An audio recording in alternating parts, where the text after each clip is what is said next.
Salutiamo il dottor Cristiano Degano, presidente dell'Ordine dei giornalisti del Friuli Venezia Giulia, che ci fa l'onore di intervenire, introdurre e portare i saluti dell'Ordine dei giornalisti del Friuli Venezia Giulia.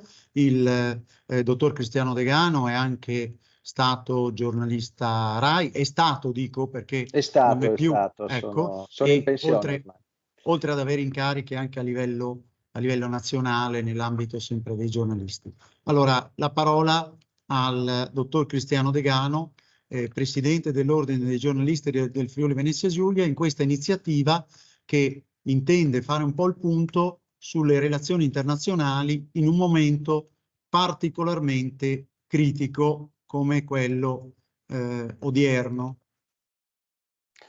Grazie professor Cevolin, da parte mia ovviamente un semplice saluto e un ringraziamento all'Università di Udine, a lei in particolare, col quale come Ordine giornalisti stiamo collaborando ormai da diversi anni. Un ringraziamento anche al generale di Corpo d'Armata Roberto Bernardini, che appunto sarà tra i relatori.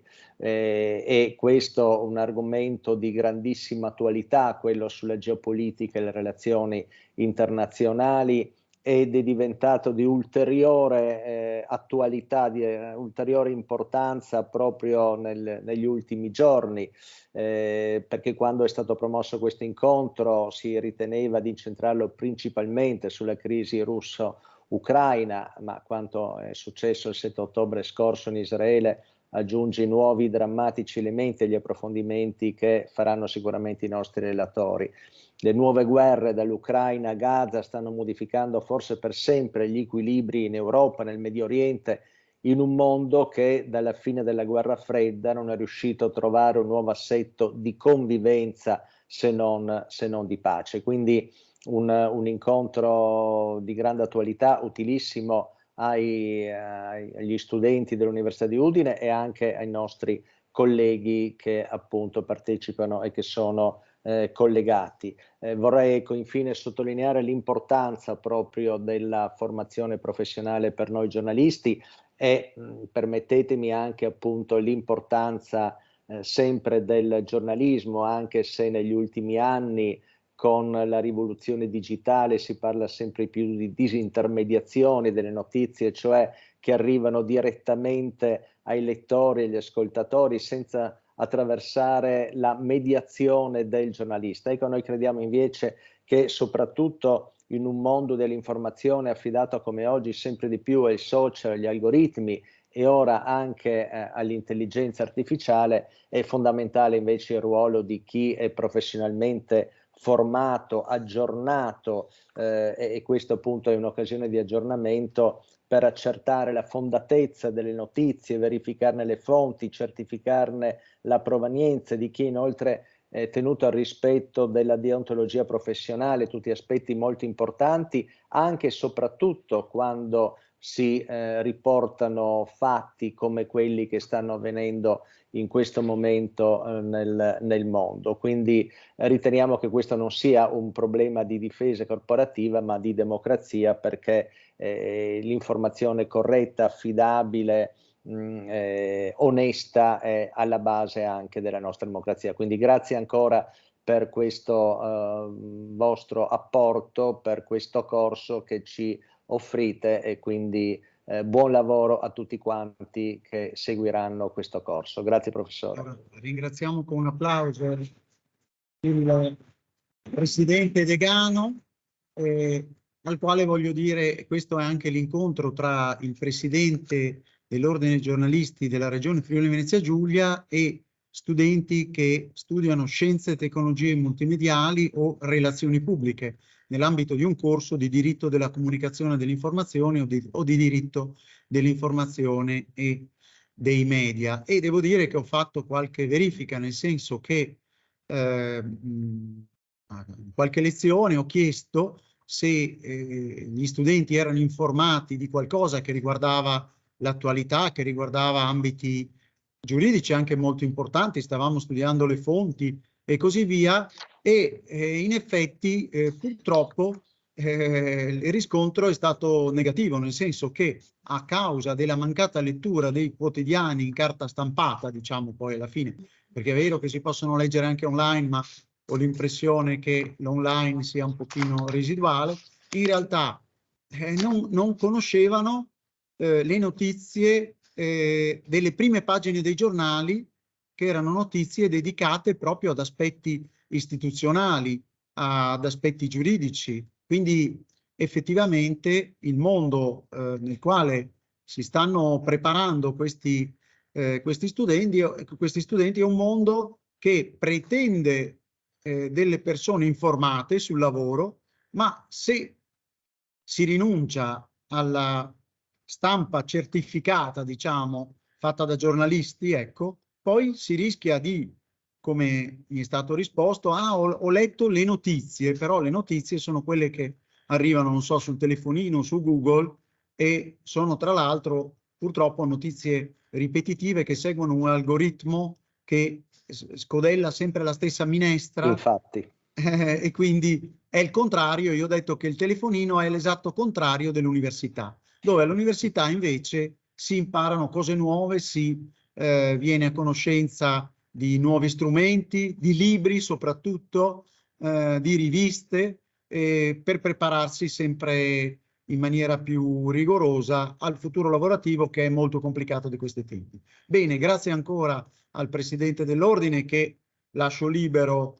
di svolgere la sua attività in sede, e noi passiamo invece al generale di corpo d'armata Bernardini, al quale fra un attimo, dopo aver fatto i cambiamenti necessari qui sul computer, cedo la postazione. Grazie ancora, dottor Degani. Grazie a voi e buon lavoro. Ecco, abbiamo con noi il dottor Vanni, Andrea Vanni, che è il presidente del consorzio universitario. Allora, il consorzio universitario è sì l'istituzione con delle partecipazioni pubbliche, anche molte, o tutte o no? No, non tutte, ecco, ci specifichi questo, che gestisce la struttura, diciamo, fisica delle aule da ogni punto di vista, riscaldamento, dotazione tecnologica e così via. Sì. Però, ecco, direttore.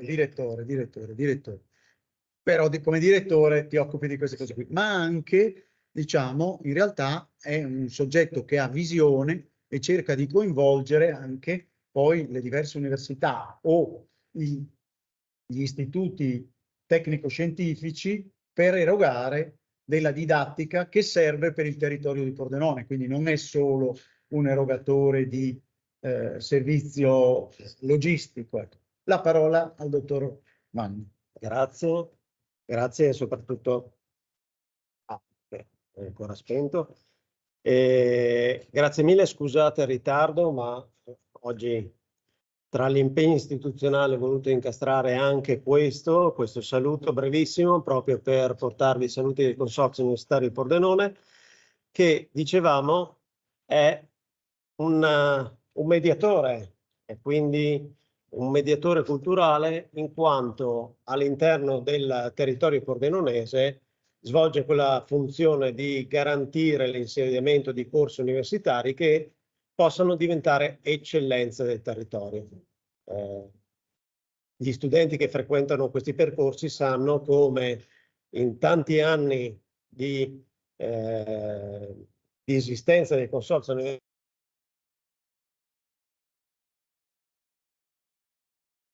che siano unici in regione e anzi per alcuni direi unici in tutto il nord Italia. Questo grazie alla collaborazione del territorio. Come dicevi tu, il consorzio universitario è un ente privato che però è stato fondato da enti pubblici, per cui in Italia rappresenta un po' un unicum, perché di consorzi universitari ne esistevano molti ma erano tutti pubblici. Quello di Pordenone ha la particolarità di essere una copartecipazione pubblica-privata che in 30 anni di esistenza ha dato vita a tutto questo polo universitario.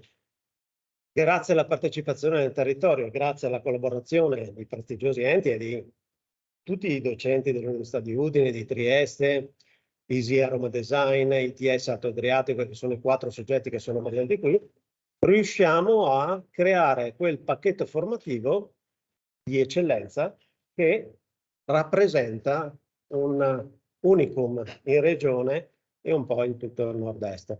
Ecco perché ci tenevo particolarmente a essere presente, perché all'interno di questo polo universitario l'organizzazione di eventi come quelli che il professor Cervolino organizza ormai da anni sono degli eventi per noi fondamentali per mantenere questo livello di eccellenza, perché ovviamente la partecipazione, questo dell'ordine dei giornalisti, di prestigiosi ospiti che portano un contributo straordinario che va al di là della normale didattica, quindi organizzare degli eventi come questo in modo che studenti dei vari percorsi possano in qualche modo toccare con mano delle problematiche così complesse, così difficili, è una cosa che rende ancora più prestigioso questo polo universitario. E quindi non posso far altro che augurarvi un buon lavoro e ringraziarvi per avermi dato la possibilità di portare i saluti di tutto il consorzio universitario. Grazie al dottor Valli. E ho usato una parola, eccellenza, cioè noi formiamo le classi dirigenti del nostro paese del futuro come università, non è la scuola dell'obbligo. Quindi cioè, gli sforzi dei docenti devono essere diretti a questo obiettivo e quindi non a farla franca, e quindi c'è del sacrificio da chiedere agli studenti. Ed è qui, cioè, per fortuna non ho pagato. L'ha detto il dottor Vanni, vedete, le persone che poi vengono, il presidente dell'ordine dei giornalisti che ha sottolineato l'importanza questo corso di diritto della comunicazione e dell'informazione dei media, collegati sono anche gli studenti di un altro polo di relazioni pubbliche, è un corso di diritto dell'informazione e della comunicazione. Ma l'informazione qualificata, certificata, è l'informazione che devono avere la classe dirigente del futuro. Non si può informarsi leggendo le notizie sul telefonino che arriva con Google. Non si può, non si è dei professori, non si è dei laureati, non si è semplicemente. Quindi vedete che, senza che le abbia pagato, il dottor Vanni ha detto eccellenza, cioè questa è la prospettiva che dobbiamo avere, non piccolo cabotaggio, non farla franca. No, assolutamente. Risottolineo questo aspetto che per noi è fondamentale. Tutto questo polo universitario è stato costruito, è stato mantenuto e noi cerchiamo di portare le ultime tecnologie per la formazione. È in pratica un polo pensato per dare a questi giovani le massime possibilità di crescita.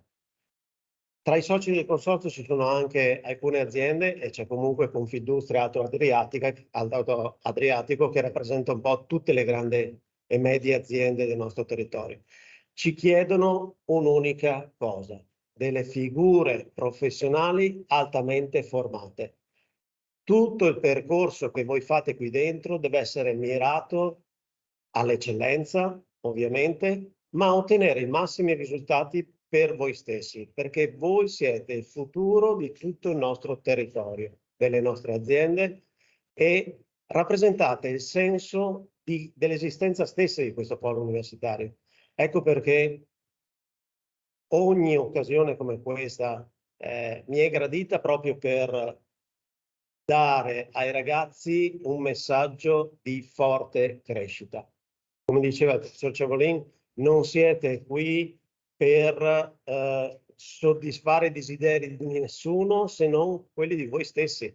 Qui vi si aprono tantissime possibilità lavorative, avere la possibilità di confrontarsi con delle figure massime esponenti di questo generale chiamato, diciamo, a Dorle, nella provincia di Bredovia, Treviso, e tutto commercialisti, industriali, eccetera, eccetera, tutte imprese così ti chiedono continuamente degli obiettivi diciamo, di formazione proprio per le relazioni internazionali, proprio per come vedere il futuro, ecco, quasi ogni settimana esatto. è gettonati.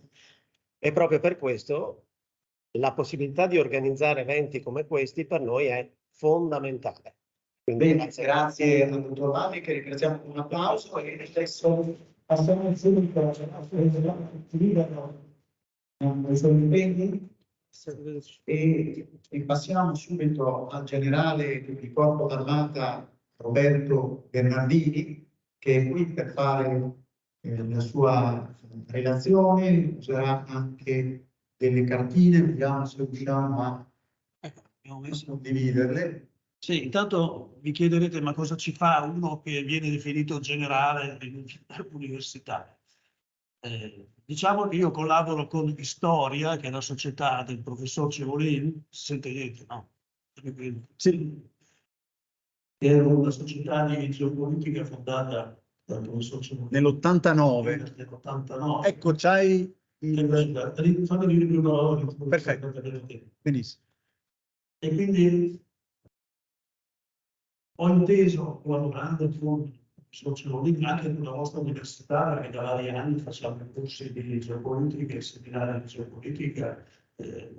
Diciamo che sono stato coinvolto. Per quale motivo? Io ho avuto una fortuna nella mia carriera, quindi una fortuna che hanno anche nei settori nei quali lavorerete voi e anche a tutti voi, quella di poter vivere una, diciamo, impegnativa attività professionale specifica. Cioè io sono diventato generale di corpo armato, ho chiuso la mia carriera come comandante di vertice nelle forze operative terrestri, quindi l'incarico mi ha messo le mie dipendenze praticamente tutto l'esercito operativo, quindi ho maturato esperienze significative dal punto di vista militare, nei teatri, Afghanistan, Kosovo, Balcani, tutto quello che è successo negli anni scorsi, che voi ovviamente siete giovani, studiate solo nei libri di storia, starete voglia, ma noi l'abbiamo vissuto direttamente, però praticamente ho avuto la fortuna, per studi che avevo fatto anche per contornire, eccetera, di essere impiegato in ambiente diplomatico, in ambiente internazionale, nelle istituzioni, eccetera. Allora,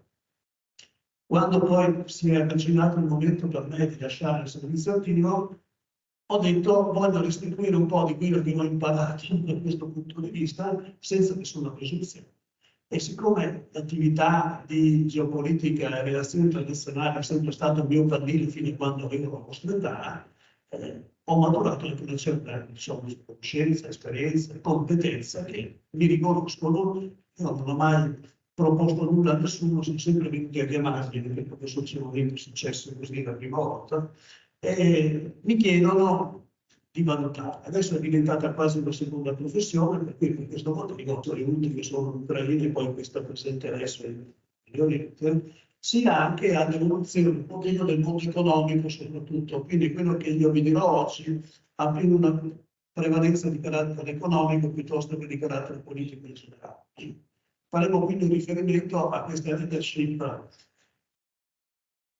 nata a Bretton Woods. Voi sapete che cos'è la Bretton Woods, ve lo dirò dopo. È stato, diciamo così, un luogo in cui si è deciso, dopo la seconda guerra mondiale, che cosa doveva essere il mondo e come andava gestito dal punto di vista economico, politico, eccetera. Ovviamente in quell'occasione tutto andò sotto egida americana. Ebbene, questa preminenza di questo impero americano che chiama il suo caracciolo sta un pochino decadendo ultimamente, e adesso c'è l'emergere di altre realtà, di altri attori internazionali che vogliono porsi, diciamo così, all'interno di questo ambito della leadership internazionale, dicendo la propria idea, la propria voce nel mondo di questo discorso. Ecco. Tutto questo ha posto, lo dirò adesso, il mondo praticamente in uno stato di completo disordine. Noi abbiamo lasciato l'ordine bilaterale, che era quello della guerra fredda, dove avevamo l'Occidente e l'URSS che si contrapponevano, che si controllavano, che si tenevano d'occhio, e siamo passati adesso a un mondo che sta diventando sempre più multipolare, nel senso che anche delle nazioni che non contano tantissimo hanno in questo momento capacità e potere per poter influire anche sulle scelte di quelli che ancora lo fanno. E soprattutto, lo dirò adesso, hanno il potere di cercare di scardinare questo mondo che è nato filoamericana che ha continuato ad essere gestito con questo grande fratello che gestiva i destini del mondo, devono scardinarsi per portarlo in una realtà diversa, nella quale i paesi del Global South, cioè del sud del mondo globale, vogliono avere una voce in capitolo e vogliono essere chiamati così. Questo è quello che vi dirò adesso nella mia relazione, sono solo degli spunti, ovviamente fanno parte dello studio più grande, però vi daranno, ritengo, e questo è importante, proprio spunti di approfondimento per chi fosse interessato, per vedere di andare a cercare, come diceva il professor Cervellini, non solo sul territorio, ma anche su fonti di informazione un pochino più, diciamo, elaborate, notizie e situazioni importanti che vi danno questo tipo di competenze. Ecco, sottolineo Per dirvi chi sono, che il generale Torbo D'Amato è un uomo nato, nel senso che è stato... sono nato, sì. No, è nato, lo vediamo, un uomo nato, nel senso che è stato al comando di strutture NATO, ha avuto a che fare con la NATO, e il fatto di dover dire che il mondo sta cambiando, sta andando verso una direzione multipolare, ci sono altri attori, sicuramente è un aspetto critico dal punto di vista della NATO, ma è un aspetto della realtà, cioè la realtà si impone.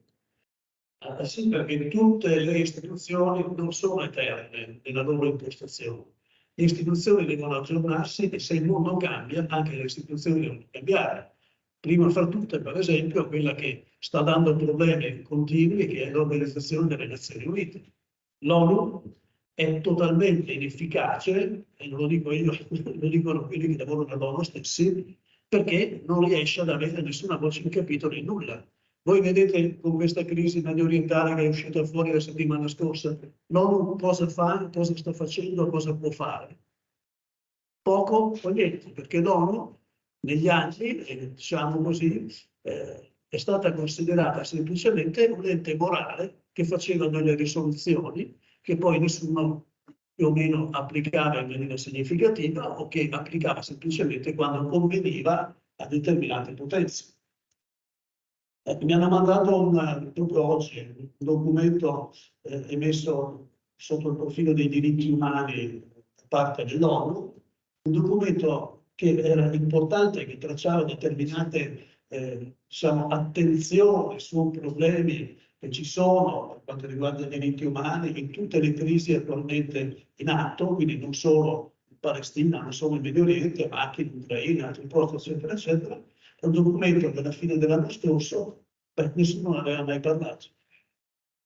Le Nazioni Unite hanno creato tutto un discorso, ecco, pensiamo solo a dire che i russi commettono crimini umanitari, oppure anche gli ucraini ti rispondono con le stesse cose, ma tutto quello che è lo studio fatto dall'ONU in merito a queste cose non ha avuto nessuna rilevanza. Quindi vedete che anche le Nazioni Unite hanno bisogno di essere, diciamo così, ristrutturate sotto il profilo di quello che è il loro compito. Dal punto di vista giuridico, dico sempre agli studenti, della effettività, cioè abbiamo disegnato l'ordinamento internazionale come una nebbia, perché non è effettivo, mentre l'ordinamento interno è già un po' qualcosa di più solido. Cioè, ma vedete per esempio che nel caso dell'Ucraina cosa è successo? Si voleva fare una risoluzione di condanna dell'invasione dell'Ucraina iniziale da parte della Russia, però la Russia ovviamente, perché nessuno avrebbe fatto nulla di diverso, ha messo il veto, per cui questa dichiarazione di condanna delle Nazioni Unite, cioè di tutto quanto il mondo unitariamente approvata a livello centrale, non c'è stata. Quindi sui 190 stati che fanno parte delle Nazioni Unite, circa 120-130 hanno condannato in proprio questo discorso, gli altri non l'hanno fatto, eccetera, eccetera. Quindi vedete che il mondo è in una situazione veramente di... io dirò che il mondo è malato, in questo momento ha bisogno di medici importanti. Ecco. Dobbiamo rivedere questo discorso della leadership a livello mondiale, dobbiamo rivedere la partecipazione anche di tutti questi paesi del Global South, cioè di questo mondo globale che non ha mai avuto voce in capitolo e che oggi come oggi invece deve essere coinvolto in queste cose. Questo era per dirvi chi sono, perché sono qua e perché vengo a raccontare così. Poi Adesso Allora, non c'è il telecomando? No. no, se no anche con il mouse Con il forse. mouse, perfetto. Sì, Allora, sono andato avanti. questo microfono qua che va bene, sì, sì. Aspetta, con questo però non mi sentite. No, no, si sente, si sente. Devi solo tenerlo vicino. Vicino in bocca, no. Mi sentivate meglio con quello lì? Eh? Ma si sente, si sente. Anche adesso riuscite a sentire? Allora, che cosa vogliamo dire? Allora, questa chiamiamola conferenza, questa chiamiamola conversazione, va bene? Gli ho dato un titolo così, confronto per una nuova leadership mondiale, e ho affermato che emergono altri attori che mirano a rimpiazzare gli Stati Uniti, perché questo è il dato di fatto praticamente. Allora, diciamo che oggi come oggi viviamo, e l'abbiamo detto anche prima, un momento assolutamente importante nella storia del mondo, perché questi eventi internazionali che si alternano, queste crisi internazionali, tengono la graticola della geopolitica sempre accesa. Quindi voi sentite sempre parlare di problemi di carattere politico, di relazioni internazionali. Oggi, come vi ho detto, però tratteremo non tanto di queste problematiche e delle crisi, anche se le vedremo in sottofondo, parleremo un po' di questa leadership a livello mondiale e soprattutto dei competitor, cioè dei nuovi competitor che vogliono sottrarre agli Stati Uniti la preminenza nella guida del pianeta, un po' quello che vi ho detto poco fa. Poi dopo, se il professor Cevolin vorrà, potremo anche parlare un pochino di crisi anche in Medio Oriente, ovviamente senza fare delle affermazioni specifiche, perché non è mai stato mio costume, e soprattutto non è costume della geopolitica, discutere e giudicare gli eventi mentre stanno succedendo.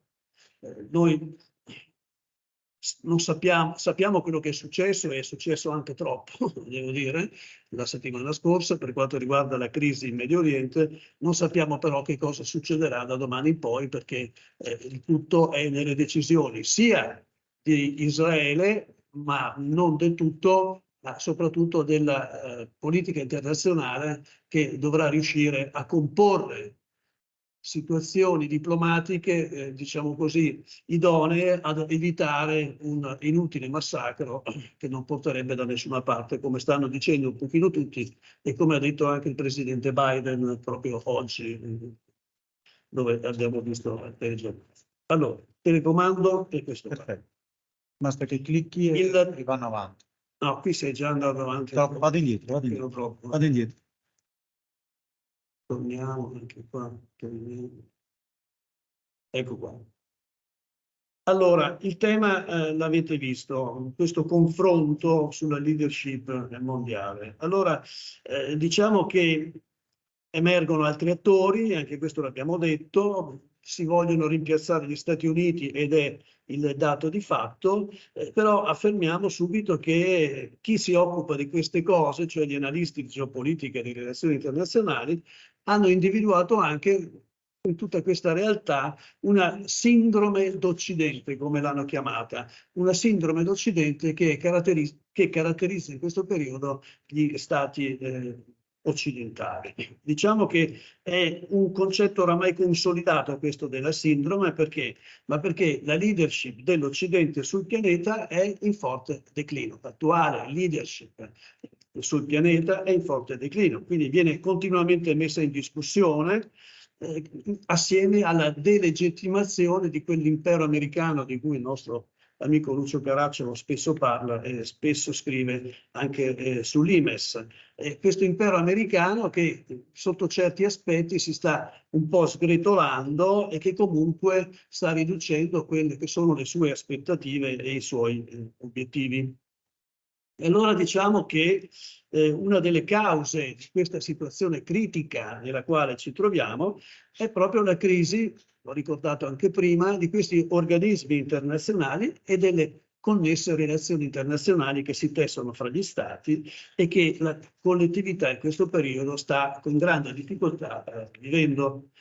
Questi organismi che sono ritenuti oggi non più capaci, da parte di molti popoli questo succede, di gestire queste relazioni sempre più difficili che nel mondo si stanno sviluppando. E Le difficoltà nelle quali si trovano questi organismi sono dovute ovviamente a queste ricorrenti crisi politiche, militari e internazionali, alle quali eravamo un po' poco abituati durante la guerra fredda, in cui c'era uno stato di, diciamo così, tranquillità superiore, ma soprattutto, attenzione, questo è un discorso importante, oggi lamentiamo la mancanza di figure leader di livello mondiale adeguato alle sfide odierne, cioè non ci sono dei leader internazionali, non abbiamo più i Churchill, non abbiamo più dei politici di carattere internazionale che siano in grado di gestire questa leadership e soprattutto di essere determinanti nella soluzione dei problemi.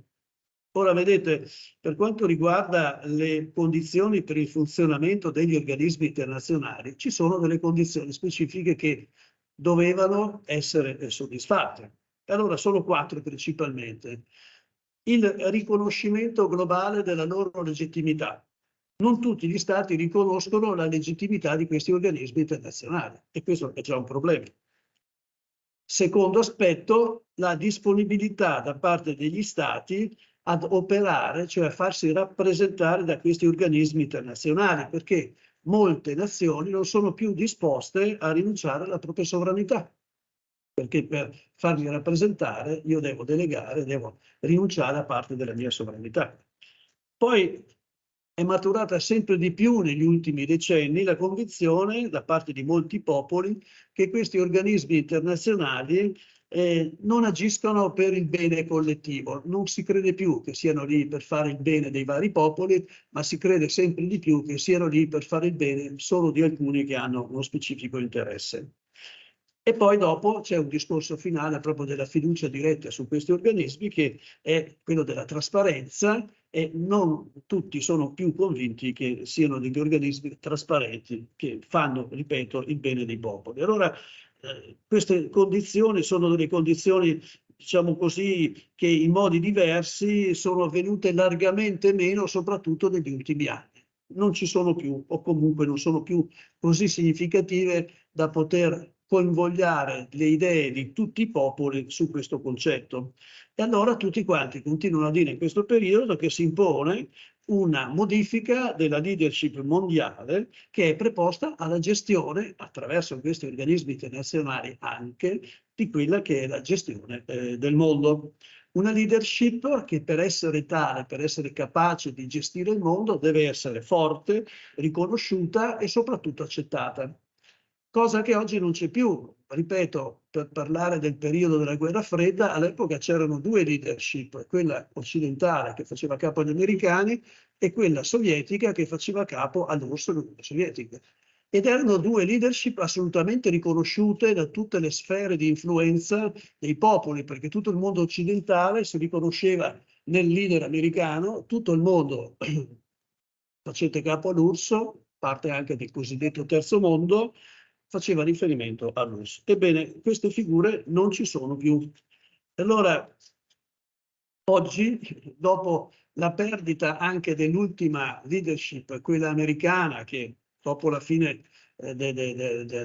dell'URSS, la caduta del muro di Berlino, eccetera, eccetera, era diventata l'unica potenza e quindi il mondo era monopolare agli ordini degli americani, che dall'89 in poi hanno comunque fatto il bello e il cattivo tempo sul pianeta. Questo non è più nemmeno lì, si va verso un multipolarismo esasperato che non ha ancora espresso nessuna leadership. Vedete, qual è oggi la situazione internazionale? Beh, la guerra in Ucraina, diciamo principalmente, ma anche tutte le crisi che accanagliano il mondo, soprattutto quelle nel Medio Oriente, rivelano che la geopolitica non è più così semplice come era una volta, ma che è diventata una materia estremamente complessa e in continua evoluzione, in cui questa, diciamo così, questo declino dell'egemonia politica dell'Occidente, esercitata dagli Stati Uniti, eccetera, è sempre più evidente. Un inciso sulla leadership degli Stati Uniti, perché tutti dicono: ma come mai gli Stati Uniti non riescono ad esprimere questa leadership?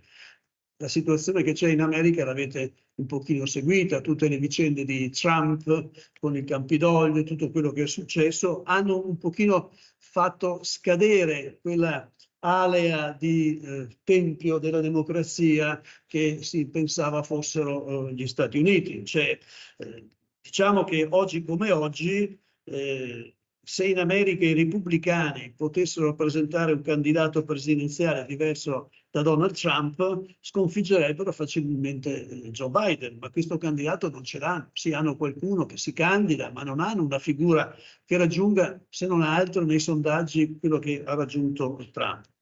Lo stesso se i democratici avessero al posto di Biden un Biden più giovane, magari, o qualche cosa, sicuramente potrebbero vincere. E allora vedete che siamo a un processo che viene definito come di excludendum, cioè uno esclude l'altro. Beh, i processi di excludendum in politica non sono mai un segnale di solidità, ma sono un segnale di debolezza. Quindi sia Trump che Biden in America sono considerati candidati deboli perché? Ma perché nessuno dei due garantisce un futuro significativo anche nella ipotesi di gestione del mondo. Allora diciamo subito, e questa è un'affermazione che possiamo fare, che per l'America in particolare, ma soprattutto per l'Occidente in generale, sarebbe invece il momento di avere dei leader forti e convincenti, perché è in questo momento in gioco la qualità delle nostre democrazie, e questo lo possiamo affermare tranquillamente. Ora, abbiamo detto prima, nel XXI secolo la geopolitica è cambiata rispetto a quella che era ingabbiata dalla guerra fredda, come abbiamo detto. Oggi è un'altra cosa, è una geopolitica più mobile, con molti protagonisti in più, non ci sono più solo gli elementi di riferimento, le grandi potenze, ci sono tanti attori che partecipano a tutte quante le attività e lo vediamo in Medio Oriente, per esempio, c'è la Turchia che emerge come attore importante a livello regionale. Vedete in Medio Oriente che cosa sta succedendo, vedete in Asia, cioè, ci sono attori internazionali nuovi che sono emersi e che vogliono fare la loro parte.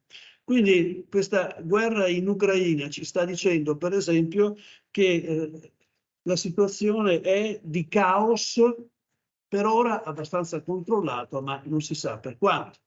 Vedete perché? Ma perché un paese come l'India, che è uno stretto alleato americano, quando si è trattato di votare alle Nazioni Unite la mozione di condanna della Russia per l'aggressione all'Ucraina, si è astenuta. Così ha fatto anche il Brasile e molti altri paesi più che emergenti, cioè hanno assunto delle posizioni che non sono più uniformate a quella del leader più o meno riconosciuto, ma posizioni proprie significative che una volta non esistevano, perché una volta si votava un po' tutti quanti, come dicevano i due grandi capi del mondo. Ecco, la fedeltà, o come qualcuno ritiene la sottomissione al volere dello zio Sam, in questo caso non c'è più. Anche attori secondari agiscono autonomamente e mettono in discussione le scelte del paese egemone, in questo caso degli Stati Uniti. Quindi si va, come abbiamo già detto prima, verso un multipolarismo esasperato. In riferimento all'Ucraina c'è anche un'altra situazione. In questo momento sta crescendo nei vari paesi una certa stanchezza per questa guerra che viene sempre più sentita come estranea, cioè gli entusiasmi dell'inizio di questa guerra in cui tutti d'accordo pro-Ucraina, eccetera, eccetera, stanno un pochino scemando, tanto è vero che Zelensky ha fatto la sorpresa di andare al vertice della NATO a ricordare alla NATO: vi siete dimenticati di noi perché è scoppiata un'altra crisi? Beh, è verosimile anche questo. Se non altro, dai giornali vediamo che dell'Ucraina non si parla più. Eppure continuano le cose in Ucraina, perché proprio oggi abbiamo saputo che i russi stanno, diciamo così, recuperando terreno anche laddove lo avevano perso, e gli ucraini stessi hanno detto che la situazione è abbastanza difficile. Quindi vedete come è fluttuante anche l'attenzione della comunità internazionale su queste crisi. E allora diciamo che le contraddizioni interne agli Stati Uniti in questo caso hanno avuto ed hanno anche un effetto abbastanza devastante sulla credibilità americana e quindi sul fatto che possa continuare ad essere la guida del mondo libero. Molti chiamano questa cosa sindrome ucraina, cioè derivata dalla situazione in Ucraina. In realtà rientra tutto in quella sindrome che abbiamo detto prima, che è la sindrome dell'Occidente, di questa situazione di crisi che l'Occidente sta vivendo. Allora, un declino che, lo dicevamo col professor Cevolin, è lento, a volte è impercettibile, però è continuo. E quando è iniziato? Beh, gli analisti danno un punto di inizio a questo declino della leadership occidentale, a quando la Cina, eccola qua che salta fuori, adesso la vedremo in maniera più marcata, dimostrò che il mercato e la crescita economica di un paese potevano essere creati anche in assenza di democrazia politica. Cioè il regime assolutistico cinese ha prodotto dei risultati in economia che le democrazie occidentali non conoscono più. E lì si è cominciato a dire, ma tutto sommato va bene il sistema nostro che abbiamo seguito fino adesso, possiamo mutuarlo ancora nei prossimi anni o c'è qualcosa che può cambiare? La Cina, con un regime assolutista e compagnia bella, ha ottenuto dei risultati economici che noi ci scordiamo. Com'è che possiamo considerarla questa situazione? Ecco, diciamo che noi eravamo legati all'immutabilità del potere occidentale, del nostro sistema, definito liberale. Beh, è una presunzione che abbiamo pagato e stiamo pagando un pochino a grande prezzo. E allora concludiamo questa prima parte ricordando una cosa che poi dopo approfondiremo, cioè che è in atto da parte di nuovi attori statuali, cioè nuovi attori sulla politica internazionale, un'azione forte e ricca di iniziative, non tutte coerenti sono queste iniziative, ma sono abbastanza efficaci, per un solo scopo, cioè che è quello di creare un sistema mondiale diverso da quello fin qui imposto dall'Occidente a guida americana. E questo è il fatto sul quale adesso faremo altri approfondimenti. Scusate che mi disseto. Cosa spunta all'orizzonte su questo argomento? Beh, BRICS, sapete cosa sono i paesi BRICS? Sì, lo sapete sicuramente. E lo vedete sulla lastrina, un nucleo di paesi che hanno lanciato un'iniziativa di accorpamento fra di loro, Brasile, Russia, India, Cina, Sudafrica, poi dopo si sono aggiunti altri, ne stanno cercando di aggiungere ancora tantissimi, per creare proprio questo agglomerato che mina il potere del mondo occidentale come leadership a livello mondiale. E allora questi paesi BRICS sono molto attivi, li abbiamo visti al G20 in India recentemente, quindi Brasile, Russia, India, Cina e Sudafrica, assieme ad altri stati che ambiscono di entrare in questo nuovo club, va bene, si stanno dando da fare. E ovviamente cominciano ad esserci per questo nuovo ordine mondiale grandi sfide, oltre che dai paesi BRICS, anche dal Global South, cioè da tutto il resto delle nazioni del mondo che vogliono avere voce in capitolo. Parliamo di altri paesi dell'America Latina, del Sud America per esempio, ma parliamo anche di molti paesi dell'Africa e dell'Asia che stanno cominciando ad avere un peso politico importante e che quindi vogliono farsi sentire. Allora diciamo che questo nuovo ordine mondiale che si vuole creare viene lanciato con 3 sfide critiche che il Global South, cioè tutto l'ex sud del mondo, sta lanciando al mondo occidentale. E allora diciamo che queste 3 sfide riguardano il tentativo di sovvertimento dell'ordine mondiale, nato a Bretton Woods dopo la seconda guerra mondiale.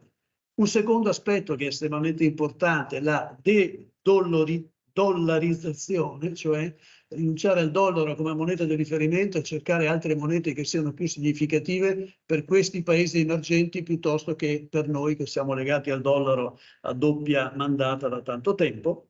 E poi il discorso del controllo delle materie prime critiche che sono distribuite, guarda caso, in tutti questi paesi del Global South e non in quelli dei paesi occidentali. Allora ci chiediamo a che punto è questa ridefinizione della governance mondiale alla luce anche di questi fatti? La domanda ovviamente se la fanno gli analisti di geopolitica e di relazioni internazionali in tutto il pianeta, però Nessuno ha una risposta chiara e definitiva. Tutti stanno considerando ed analizzando. Tutti concordano sul fatto che l'idea di una governance mondiale regolata dal Washington Consensus, cioè il filo americano, e lo ripeteremo 50.000 volte, sia oramai sulla linea del tramonto. E il colpo di grazia a questa organizzazione di Bretton Woods, di cui vi ho parlato prima, è venuto da una molteplicità di fattori. Ultimo e forse decisivo, si dice, è stato il binomio pandemia Covid-guerra in Ucraina, che si è proprio impattato sopra questo sistema come una piaga biblica che ha messo in crisi il pianeta. E allora adesso che cosa succede? Succede che si sta tentando di creare un diciamo, passaggio di consegne, è quello che vogliono alcuni di questi paesi emergenti, dalla sfera americana alla sfera cinese, emerge quindi la Cina. Quindi da questa nuova galassia politica e informazione che va dalla Cina al Global South arriva questa richiesta di un nuovo ordine internazionale. E la sfida è tutta quanta al potere degli USA e del mondo occidentale. Allora che cosa diciamo? Che il mondo ci appare malato e bisognoso di cure urgenti, diciamo. Qui mi torna in mente un libro di Tony Judt che si intitolava Guasto e il mondo, è un titolo di qualche anno fa, dove appunto questo autore intravedeva tutte quante le problematiche che noi stiamo vivendo un pochino al giorno d'oggi. Quindi diciamo che probabilmente oggi come oggi c'è qualcosa di profondamente sbagliato nel nostro modo di vivere. Abbiamo visto anche un pochino come lo spettro del terrorismo sia sufficiente a seminare lo scompiglio in democrazie definite stabili. Vedete un po' questa minaccia asimmetrica del terrorismo, quale impatto ha su grandi potenze a livello globale. Questo qui è il fatto di cui dobbiamo assolutamente tenere conto. Quindi le società aperte, a causa di questo timore, di questo scompiglio, si ripiegano su se stesse e sacrificano un pochino anche la propria libertà in nome della sicurezza. Vedete un po' tutte le misure che vengono applicate quando c'è solo il timore che si possa verificare un atto di terrorismo, eccetera. Quindi è estremamente importante anche questo. E allora questo mondo malato, qualcuno si sta preoccupando comunque di guarirlo, c'è qualcuno che spunta come medico. E allora il paziente mondo, in base a quanto riporta l'ISPI, l'Istituto di Studi per la Politica e le Relazioni Internazionali, in alcune sue valutazioni al riguardo, dice che dopo 35 anni di egemonia da parte del mondo liberale occidentale, adesso ci sono almeno 2 medici che tentano di attribuirsi, leggo letteralmente, il compito di scrivere ricette tali da garantire la salute e la pace globale del mondo. Ci sono gli Stati Uniti che tengono botta per cercare di non farsi togliere la sedia da sotto il sedere, come si suol dire, e che non vogliono abdicare. E c'è, ritorniamo a dirlo, la Cina che prepotentemente, molto prepotentemente, si candida a divenire il medico unico di questa realtà. Quindi in realtà non c'è solo Stati Uniti e Cina che lavorano su questo, la situazione è ben più complessa perché, diciamo così, più che verso uno scenario di governance bipolare, lo zio Sam da una parte e il dragone da quell'altra, della Cina, il mondo, come abbiamo detto, va indirizzandosi verso questo multipolarismo. E questo, ovviamente, il multipolarismo, qui richiamo la vostra attenzione, è in linea con le aspettative di alcuni attori emergenti, per esempio anche l'India in primis, che sicuramente non vedono più negli Stati Uniti e nel dollaro il ruolo di dominus, come si dice, e che non intendono comunque lasciare che questo potere venga traslato, come abbiamo visto prima nella lastrina, direttamente dagli Stati Uniti alla Cina. Quindi anche la Cina, che comunque è uno dei paesi BRICS che appoggia tutto questo discorso, nell'interno della realtà dei paesi BRICS subisce da parte dell'India e degli altri attori questo, diciamo così, blocco, non sei tu che devi diventare il nuovo leader del mondo, vediamo un po' di che cosa dobbiamo parlare. Allora, questa tendenza è insita in un contesto in cui queste nuove potenze economiche, che sono già ascese dal punto di vista economico, la Cina e l'India che sta salendo, reclamano un ruolo guida sui tavoli in cui si decide la governance mondiale. Un contesto, insomma, dice qua, a cui si sarebbe comunque arrivati. Allora, qual è la situazione attuale? Gli Stati Uniti stanno perdendo un pochino, il mondo occidentale anche di leadership internazionale. La Cina, forte della propria crescita economica, si erge a nuovo attore e vorrebbe acquisire la leadership mondiale direttamente. Però ci sono altri paesi, l'India fra tutti ed altri, che questo non lo vogliono perché vogliono partecipare a questo discorso.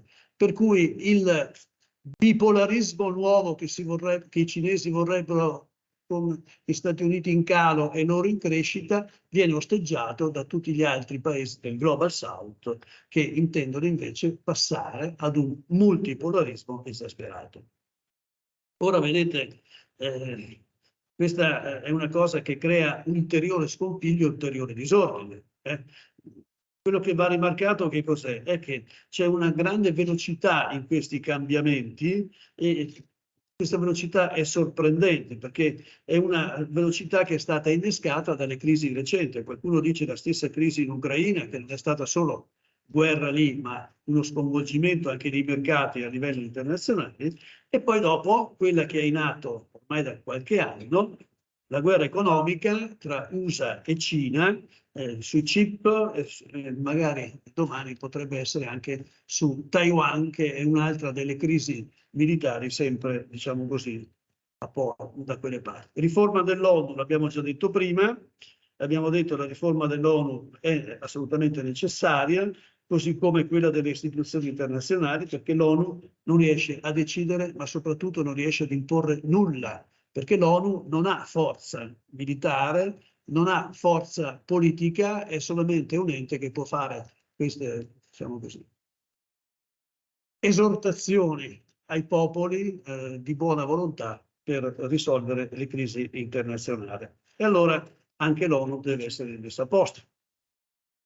Non ci sono però riforme già individuate per quanto riguarda le Nazioni Unite e soprattutto c'è un altro problema che si oppone a questo discorso, è che per poter modificare lo statuto dell'ONU è necessario mettere insieme un coacervo di paesi, una maggioranza che sia convinta di voler modificare la struttura dell'ONU. Tutti dicono che è necessaria, ma nessuno vuole dire come dobbiamo fare per farlo, e questo è un altro discorso. In questo mondo delle istituzioni internazionali siamo veramente allo stallo e diciamo che viene spontanea una considerazione. Siamo immersi in un mondo che è diventato sempre più disordinato. Sempre Lucio Caracciolo nelle sue lastrine della signora Canali mette sempre quella Caoslandia, forse l'avete anche vista, quella lastrina di tutte le crisi che ci sono in giro per il mondo. Ebbene, il mondo è veramente una Caoslandia perché non ci sono più regole specifiche che valgano e che siano fatte osservare. Però insomma non dobbiamo essere proprio sempre del tutto negativi, dobbiamo avere un pochino di fiducia anche insomma nello sviluppo del mondo. E allora dobbiamo dire una cosa importante, lo diceva Einstein, ma lo si ripete ugualmente, che le crisi non portano mai alla fine del mondo, ma portano probabilmente a dei cambiamenti che poi dopo rendono il mondo assolutamente migliore. Beh, questo è quello che noi speriamo. Il disordine nel quale siamo, ebbene sì, siamo ora come ora nella fase del disordine alla quale dovrà seguire una fase di riordine. In un modo o nell'altro, insomma, quella dialettica che è in atto fra il Washington Consensus e Beijing, cioè Pechino Consensus, dovrà essere risolto perché si dovrà veramente trovare una sistemazione questa leadership mondiale. La realtà ovviamente è molto più complessa, l'abbiamo detto anche prima. La Cina vorrebbe avere il potere di per sé stessa, però questo non gli viene assolutamente consentito dagli altri paesi, soprattutto dai BRICS. Quindi diciamo che i giochi geopolitici che si stanno compiendo si sviluppano su due canali. Uno che è quello tattico, che produce al momento alleanze piccole e specifiche fra i paesi per ottenere dei risultati specifici immediati. Poi c'è il discorso strategico che deve portare alla definizione del mondo in un tempo non troppo lungo, anche se si parla un pochino di lungo periodo, perché per queste cose non bastano mesi, ma servono anni di confronto, eccetera, eccetera.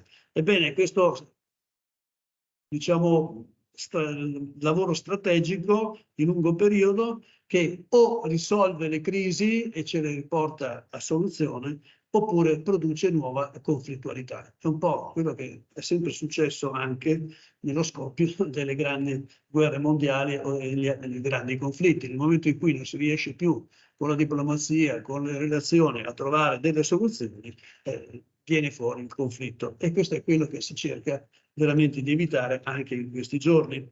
Oggi siamo in questa gestione del mondo della fase tattica, cioè si fanno esercizi di compattezza, si cercano accordi fra gli stati, su questo siamo d'accordo, va bene così, anche perché l'opinione pubblica e i media hanno bisogno di foraggio per poter dire qualche cosa, diciamo, nel senso che l'opinione pubblica deve essere informata e per cui a questo livello i risultati tattici che si conseguono devono venire fuori.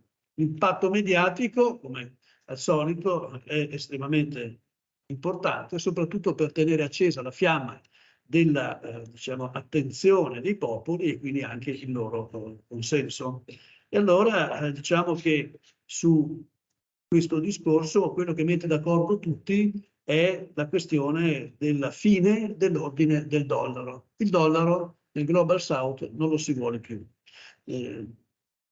Per accelerare un pochino vi dico che i BRICS e comunque a livello mondiale è già stata nel 2014 fondata una nuova banca, la New Development Bank, che è praticamente in luce nell'idea di chi vorrebbe sviluppare questa nuova leadership, la nuova banca mondiale che dovrebbe sostituire l'attuale banca mondiale, che molti dicono sia filoamericana e i cinesi non la vogliono più perché è troppo orientata verso l'Occidente.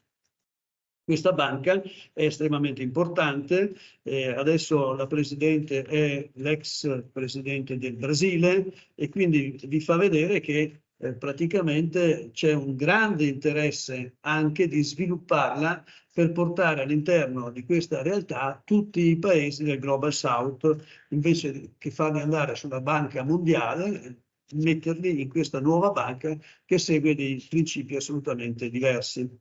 Ora, vedete, la geopolitica a volte si fa sì con le chiacchiere, ma si fa meglio a volte con le carte geografiche.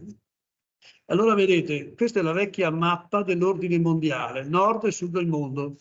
Abbiamo sempre considerato il nord del mondo, che era sviluppato e preeminente, il sud del mondo, a parte l'Australia, che era sempre sottosviluppato, e l'altro. Ebbene, adesso questo qui, con l'azione dei paesi BRICS, si sta modificando, nel senso che lo sviluppo che ha avuto la Cina, lo sviluppo che ha avuto l'India e anche altri paesi importanti, anche in Sud America, sta trasformando un pochino quella che era la linea orizzontale in una diagonale. Qui vedete che in nero ci sono tutti i paesi BRICS, quindi una concentrazione economica importante, e al di sopra c'è l'Occidente più o meno che viene sempre un pochino mandato fuori. Allora la linea di faglia, come abbiamo detto, era l'asse longitudinale est-ovest una volta. Oggi inizia sempre più a somigliare a una diagonale che rischia di tagliare fuori il mondo occidentale da tutto il sud-est del mondo, con la sola esclusione ovviamente Oceania, Giappone e Corea.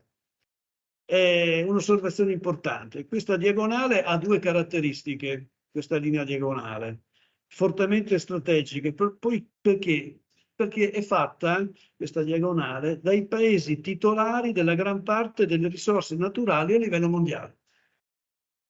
Mentre prima i paesi dell'Occidente andavano a prendersi le risorse in Africa, in Asia, eccetera, con tutta una serie di, qualcuno dice anche di prevaricazione e di sottrazione di risorse a questi paesi, oggi come oggi questo non è più possibile e allora osserviamo che le risorse sono in mano a molti di questi paesi che fanno parte non più velocemente ovviamente dell'altro.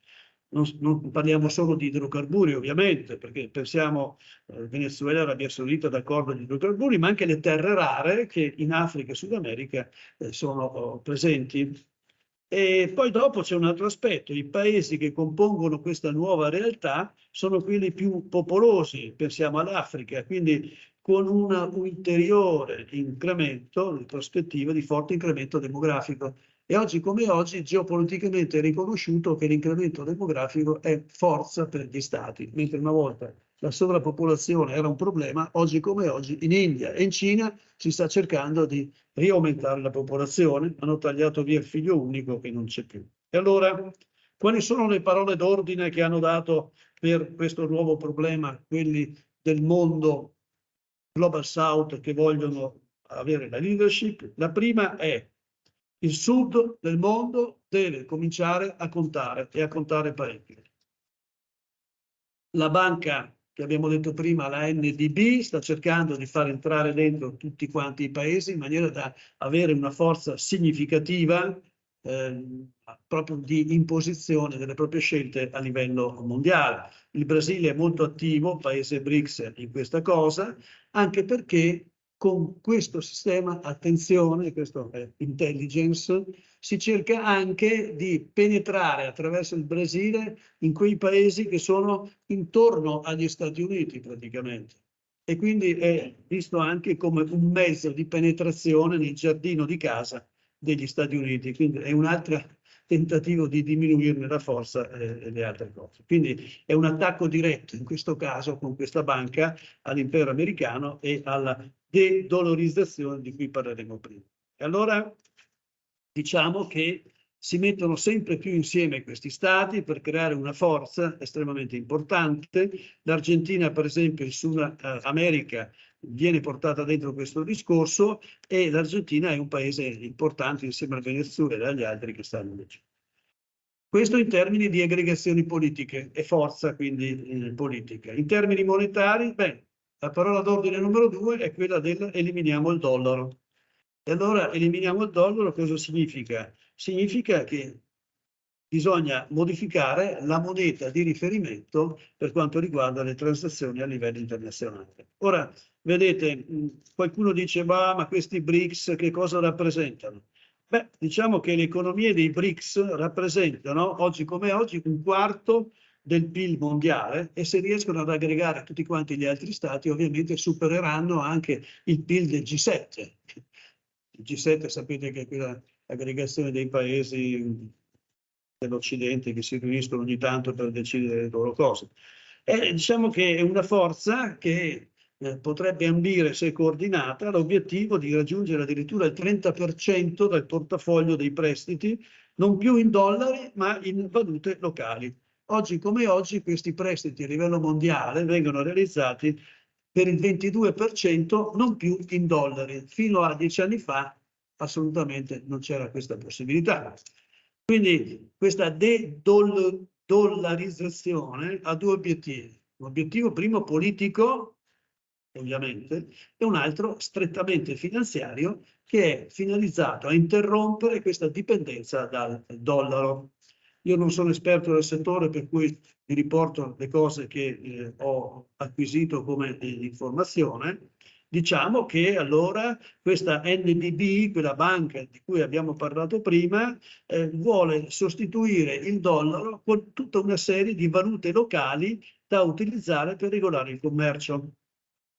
Anche le valute digitali partecipano a questo progetto di de-dollarizzazione. Già in Cina è stato, diciamo, sono stati emessi delle obbligazioni in valuta cinese denominate renminbi, un nome strano, ed è chiaro che la valuta cinese si candida a sostituire magari il dollaro in tutta questa realtà. Gli altri non glielo permetteranno. Però, voglio dire, anche qui il discorso è molto complicato. Sono partiti con delle iniziative che stanno già minando un pochino la subordinazione del dollaro, però hanno problemi anche loro ad andare avanti. Quindi ci saranno certamente su questo ripercussioni anche sul futuro della transizione energetica, eccetera, perché tutte le materie prime daranno loro e quindi vedremo in quale valuta vorranno essere pagati per le materie prime quando noi andremo a comprare le terre rare per fare i chip e fare le altre cose. E questa è la realtà. Quindi diciamo che anche un altro aspetto, diciamo, del controllo che aveva l'Occidente è quello delle supply chains, cioè delle linee di comunicazione delle merci. Anche questo, mentre prima era gestita dall'impero americano, sempre tornando alle cartine di Caracciolo, se voi andate a vedere c'è una cartina che ha fatto molto bella dell'impero americano dove sono dislocate tutte le flotte militari degli Stati Uniti, dalla prima alla settima flotta, nelle varie aree del mondo, dove c'era proprio il controllo delle linee di comunicazione e quindi delle linee che diciamo, portavano le merci dall'Oriente all'Occidente, viceversa, eccetera, eccetera. Questo non è più così perché, per esempio, in Asia la Cina si è riservata grandi controlli anche lei in determinate aree. Ecco, vedete, questo qui è un sovvertimento praticamente di questa leadership mondiale, un'altra cosa che si oppone al mantenimento dello status quo. Quello che dobbiamo dire che cos'è? Chi avrà il controllo di queste linee di approvvigionamento farà il bello e il cattivo tempo anche sotto il profilo dei rifornimenti strategici per i vari stati. E noi in questo caso, come Occidente, potremmo essere un pochino sotto schiaffo perché queste materie prime arrivano certo da paesi che sono al di fuori della nostra area geopolitica. Quindi diciamo che questo multipolarismo che si sta verificando potrebbe essere sotto questo profilo anche abbastanza pericoloso. Bene, mi sembra che vi ho dato abbastanza considerazione. Avevo 2 case study, abbiamo tempo o no? Sì, ancora direi anche un quarto d'ora. Sì, vorrei quindi fino ad oggi aver messo nella vostra curiosità questo concetto fondamentale, che è questo della crisi della leadership a livello mondiale, che è alla base anche di tutti i problemi che stiamo avendo nella soluzione delle crisi più semplici.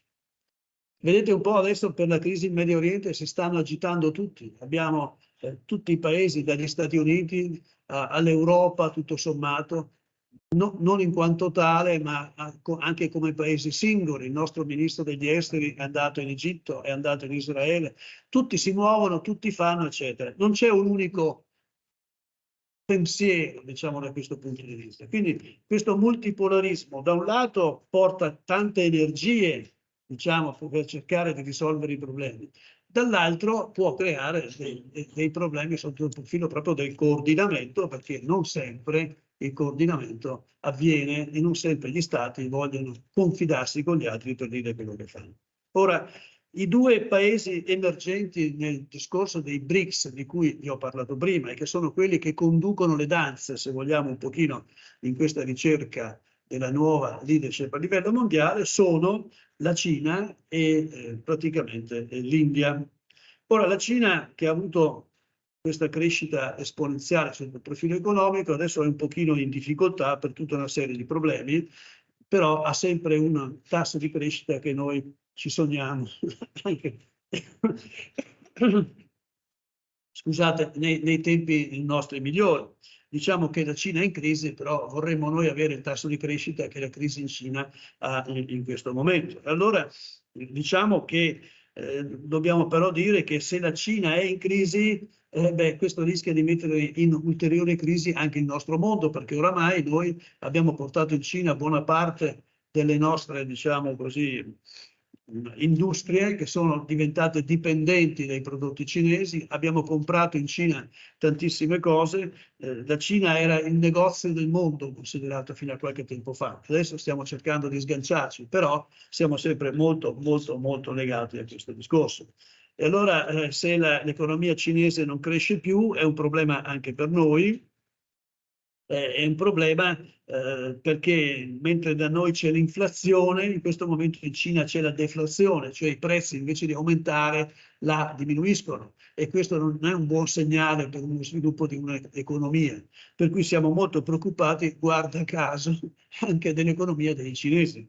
sulla quale poco possiamo influire, ma che invece può molto influire sulla nostra economia.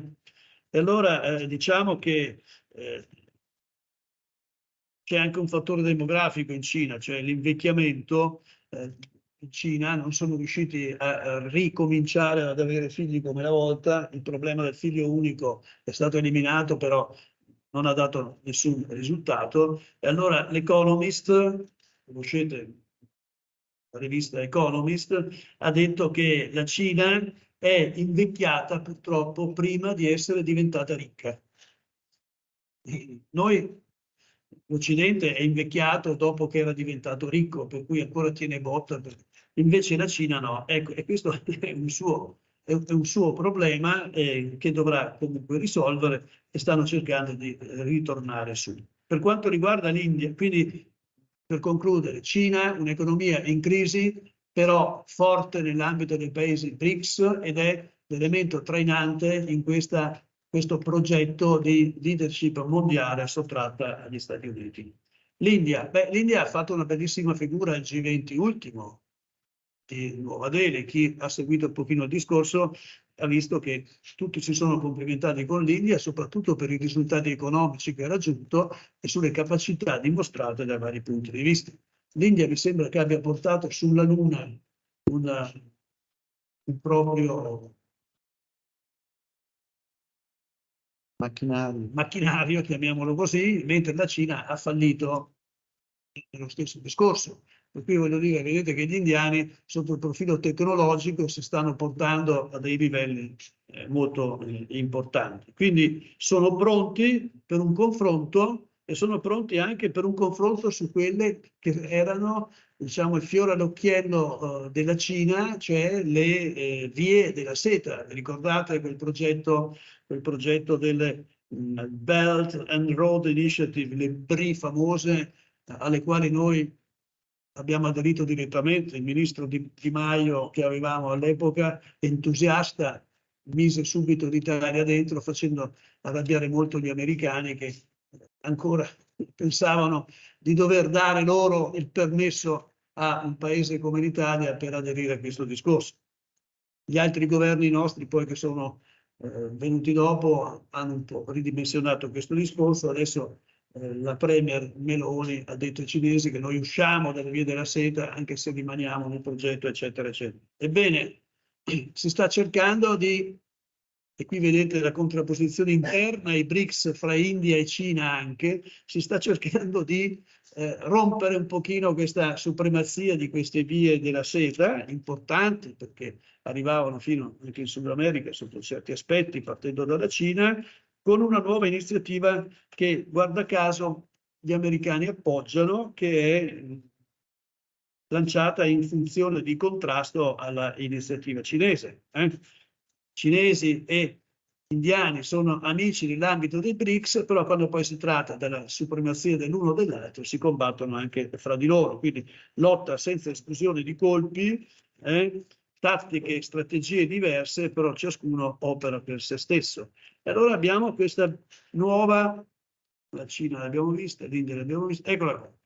Questa nuova, queste sono le vie della seta cinesi sulla sinistra della tastrina, sulla destra vedete il corridoio India, Medio Oriente, Europa, un pochino più a sud, che viene tracciato come alternativa alla quale viene chiamata via del cotone. Ecco. Quindi vedete che quel disordine mondiale passa per Israele, passa per Israele, passa anche per l'Arabia Saudita, eccetera, per cui è stata individuata anche come questa andrebbe Asia, Africa, America Latina per le BRI e quelle altre, no, per dire i paesi precisi, l'avevo segnati adesso non li trovo, comunque passa più sotto, lo vedete, no? Passa nel Golfo, viene nel Mediterraneo, passa su e coinvolge anche Israele. Quindi questo era un discorso che veniva fatto anche per, diciamo, favorire gli accordi di Abramo.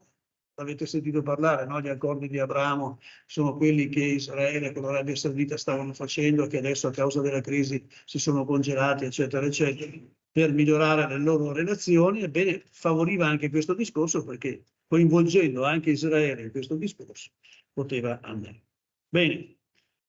Che dirvi? Vi ho detto tanto, vi ho detto abbastanza, spero di avervi suscitato qualche curiosità. Diciamo che concludiamo dicendo che abbiamo messo sul tappeto un po' di cose e diciamo anche che quello che sta succedendo viene altamente attenzionato, come dicono i poliziotti, per questa definizione di nuova leadership mondiale, quindi sono tutti progetti in progress, soprattutto da parte dei BRICS e del Global South per ottenere questo discorso.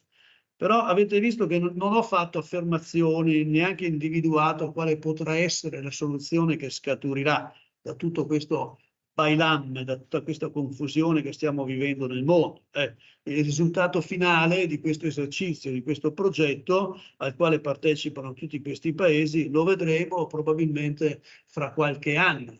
Richiederà un certo numero di anni sicuramente perché non si risolve certo subito. E allora diciamo che, ripetiamo quello che abbiamo già detto prima, che siamo in una situazione di disordine mondiale che non presenta però vie di uscita. Bisognerà risolvere questo problema della leadership a livello mondiale. Oggi come oggi non abbiamo elementi per individuare nulla, non sappiamo come potrà andare a finire, non ci sono soluzioni ad alta probabilità di verificarsi, delle quali possiamo parlare, nessuno ha la sfera di cristallo e soprattutto con questa nuova immediata crisi che c'è stata in Medio Oriente potremmo avere anche degli sconvolgimenti significativi in quelli che sono gli equilibri mondiali sotto il profilo dei conflitti, sotto il profilo delle relazioni e sotto il profilo degli equilibri interni alle aree geopolitiche del mondo. Dobbiamo però comunque essere estremamente fiduciosi perché, come abbiamo detto prima, ad ogni crisi poi è sempre seguita dal Medioevo in poi una rinascita, per cui dobbiamo essere confidenti da questo punto di vista che la ragionevolezza che per molti versi in varie occasioni si era persa, ritorni un pochino a considerare che il mondo è veramente in crisi, ma stiamo rischiando, se non lo rimettiamo a posto, veramente la distruzione del pianeta sotto il profilo della vita di tutti. E non parlo solamente del clima o del surriscaldamento globale, parliamo proprio delle relazioni fra gli stati che se non tornano ad essere collaborative, se non tornano ad essere per il bene dell'umanità, probabilmente potranno portare a dei grossi sconvolgimenti di cui pagheremo le conseguenze. Speriamo di no e sta a voi, ecco, quello che diceva prima, è andato via, quello che diceva prima Vanni, direttore del consorzio. Sta a voi che siete la speranza di questa area, non solo, la friulana, che siete persone che studiano e che si appassionano a queste cose, starà a voi fare in maniera che tutto questo non succeda. L'invito che vi faccio qual è? Vivete la fortuna che avete di poter studiare, perché è una fortuna quella che voi avete di poter frequentare l'università e l'altro. Siete dei privilegiati da questo punto di vista, anche se ciascuno di voi fa dei sacrifici personali, le vostre famiglie si sacrificano giustamente per potervi mantenere gli studi, eccetera. Approfittate di tutto quello che riuscite a capire, conoscere durante questo periodo universitario, che vi potrà comunque servire come impostazione mentale verso il futuro. Vivete sempre curiosi di quello che succede, non tralasciate le cose e occupatevi delle cose che succedono nel mondo, perché dalle cose che succedono nel mondo dipende poi la gioia, la felicità della vostra vita anche personale. Grazie dell'attenzione, spero di non avervi annoiato, sono a disposizione se volete chiedermi qualche cosa. Grazie mille.